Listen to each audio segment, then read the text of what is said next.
बाथौनि मुङाव माने भारत सरकारा बर' हारिनि बिथांमोनखौ जों मोनसे सांग्रांथि लाबोनानै आइजोफोरनि बा समाजनि बा न'खरनि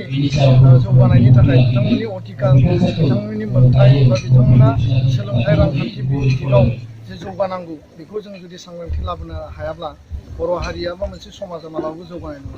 बा देशआव जेब्लाबो बा मोनसे रायजोआव हौवाफोरनि आरो हिन्जावफोरनि बेबायदि आलदा आलदा माने मालाबा लायो आरो मालाबा जयैनो लायो दा स्पेशल जि एटेनसन होनानै बर' आइजोफोरनि जौगानायनि थाखाय खामानि मावनांगौ फैबाय थानाय बिटिआरनि जि सरकार जागोन बे सरकारा जाहाथे खामानि मावथों आरो बेयाव जाहाथे जोंनि जे लाइभलिहुड न'खर जौगानाय न'खर दानाय न'खर फोसाबनायनिफ्राय लानानै आइजोफोरा जाहाथे रांखान्थि दिगाव मदद जानो हायो बिनि थाखाय बे सरकारा जाहाथे खामानि मावो बेखौनो लानानै रायजो राजाया बा आइजोफोरा जोंनि सेल्फ हेल्प ग्रुपआ मा मावनो गोनां बे बाथ्राखौ जों रायज्लायनो फैदों आरो 1500 कौटि जि स्पेशल पेकेज होदों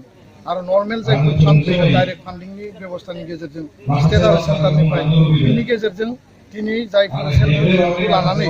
थाखानाय जि हान्जाया बा सरकारा दिनै थगाय थसि खालामदों बेपार खालामदों दिनै माने बिसायख'थिनि समाव बिथांमोना माने ग्रुपफोरखौ रानो आठुवा रानो आरो माने सेल्फ हेल्प ग्रुपनो माने फैसा सोना होगोन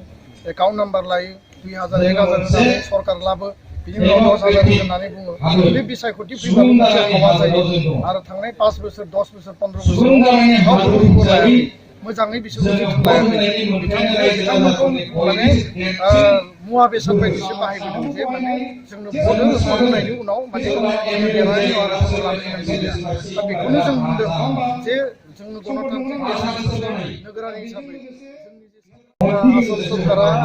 बिटिआर जि सुक्ति दङ बे सुक्तिनि मोनब्रै इमिडियेट इफेक्ट बिथांमोना इमप्लिमेन्ट खालामनो आरो रांखान्थि डक्टर हिमन्त बिश्व शर्माखौ जोङो धन्यबाद बावदों दुलाराय बर' फरायसा थारैनो बर'फोरा दिनै मोनसे मोजां बेयाव फाइनान्स कलेज दंमोन बेखौ सरकारि माने फरायसालि जौगाखांहोनायजों लोगोसे एनडिएफबिनि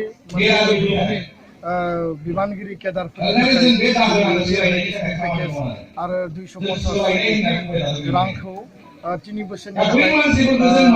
750 करोड़ आसाम सरकारा होनांगौ बेखौ बेयाव घोषणा होदों बर' मिडियामनि थाखाय सेपारेट डाइरेक्टरेट फर बर' मिडियाम आरो ट्राइबेल लेंगुवेज बेयाव बिलाव लाबोदों आरो गोबां माखासे बेयाव घोषणा होदों आरो बेखौ लानानै जोङो दिनै साननो हायो जों फोथायना लानो हायो जे सरकारा जोंनि बर' हारिनि थाखाय जोंना थारैनो दिनै हाबा मावगासिनो आरो इयुनावबो मावलांगोन आरो दुलाराय बर' फरायसा आफादा बे बिटिआर एकर्डनि फान्डखौ आफाया माने मावफुंनो थाखाय जोङो जेब्लाबो नारसिनदों सरकारखौ आरो सरकारजों जोङो सावरायनानै बेफोरखौ मावफुंनायनि थाखाय जोङो खामानि मावलांगोन जिहेतु इउपिपिएल राजखान्थि हान्जा दङ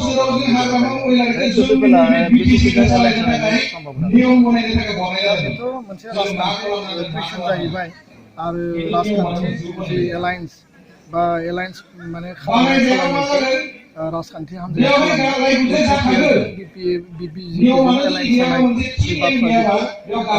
रन्जित दास आरो प्रमद बर'आ थिग खालामगोन आरो हिमन्त बिश्व शर्मा बिथाङा थिग खालामगोन बा भुपेश बघेलमोना थिग खालामगोन दा बेखायनो राजखान्थि हान्जानि जि एलायन्स जानाय जायो दा राजखान्थि हान्जा बेखौ थारैनो थिग खालामनानै आं सानो दा बेयाव दुलाराय बर' फरायसा आफादनिफ्राय जोंहा बुंनो जेबो गैया नाथाय मोनसे बाथ्राखौ भारत सरकारा आसाम सरकारा एबसुनि एनडिएफबिनि मोनब्रै हान्जाजों सुक्ति खालामबाय आरो बिथांमोना जोंखौ बिसास होबाय बिथांमोननि सायाव बिसास लाखिबाय आरो जिहेतु बेयाव हाथियारनि सोमावसारनाया गैलिया एबसुनि गणतान्त्रिक सोमावसारनाया गैलिया दा बेखायनो भारत सरकार आसाम सरकारा मोनसे दायित्व दङ जेरैबायदि हाग्रामा बिथांमोना आशीर्बाद होनानै बिसास होनानै सरकाराव लाबोदोंमोन रेमसि सानसुमाखौ सरकार लाबोदोंमोन दिनैनि तारिखाव प्रमद बर' गबिन्द बसुमतारी रंजन दैमारि बा फेरेंगा बिआर फेरेंगा मोनसे मोजां बिटिआर सरकार लाबोनांगौनि थाखाय भारत